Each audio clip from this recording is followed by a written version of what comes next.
வணக்கம் ஃப்ரெண்ட்ஸ், நான் தான் சுமித்ரா பேசுகிறேன். நம்ம ஸ்வீட்டுக்கெலாம் போடும்போது இந்த ஏலக்காய் தட்டி போடும்போது சரியாக அந்த விதைகள் மசியாது, தோல் திப்பி திப்பியாக இருக்கும். அதுக்கு நான் ஒரு சின்ன டிப்ஸ் சொல்கிறேன், அதை நீங்கள் ஃபாலோ பண்ணுங்கள். இதில் ஒரு 7 ஸ்பூன் சர்க்கரை போட்டிருக்கேன். இதில் ஒரு மூடி ஏலக்காய் போட்டிருக்கேன்.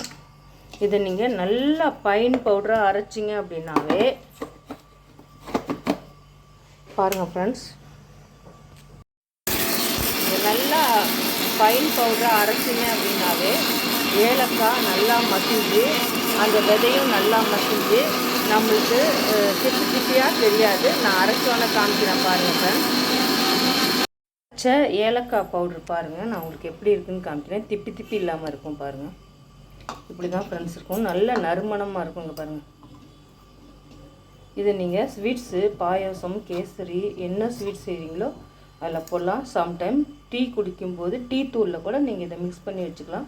நல்ல நறுமணமாக இருக்கும். ஏலக்காய் ரொம்ப உடலுக்கு நல்லது. இங்கே பாருங்கள், நல்ல ஃபைன் பவுடராக இருக்குது. இதை பார்த்திங்கன்னா ஒரு ஏட்ட கண்டெய்னரில் போட்டு வச்சிங்கன்னா உங்களுக்கு அப்படியே இருக்கும். அப்பப்போ ஏலக்காய் பொடி நுணுக்க வேண்டியதே இல்லை. நீங்கள் காற்று போகாத ஏட்ட கண்டெய்னரில் வைங்க.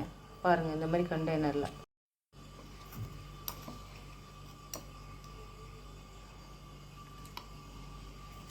இதை நான் ஸ்டோர் பண்ணதுக்கப்புறம் காமிக்கிறேன் பாருங்கள் ஃப்ரெண்ட்ஸ். இந்த மாதிரி நீங்களும் செஞ்சு வச்சுக்கோங்க. உங்களுக்கு நல்ல பயனுள்ள ஏலக்காய் பவுட்ரு கிடைக்கும்.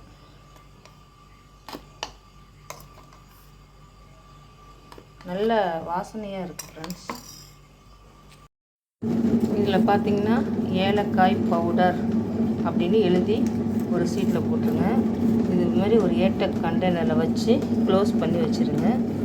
ஏன்னா சில சமயம் நம்ம வீட்டில் ஊருக்கு போயிட்டோம்னா வீட்டில் இருக்கவங்க ஏதாவது மாற்றி போட்டுருவாங்க, வாசனையை வச்சு கண்டுபிடிக்கலாம். இது மாதிரி ஒரு சீட்டில் ஏலக்காய் பவுடர்னு போட்டு ஏட்ட கண்டெய்னரில் வச்சு நல்லா க்ளோஸ் பண்ணிடுங்க ஃப்ரெண்ட்ஸ். இங்கே பாருங்கள், இந்தமாரி வச்சுக்கிட்டிங்கன்னா உங்களுக்கு என்னென்ன செய்யும்போது ஸ்வீட்டுக்கு போடுறீங்களோ ஒவ்வொரு சின்ன ஸ்பூனில் எடுத்து போட்டுக்கலாம். அப்பப்போ நீங்கள் இடிக்கணும்னு அவசியமே இல்லை. Thank you friends.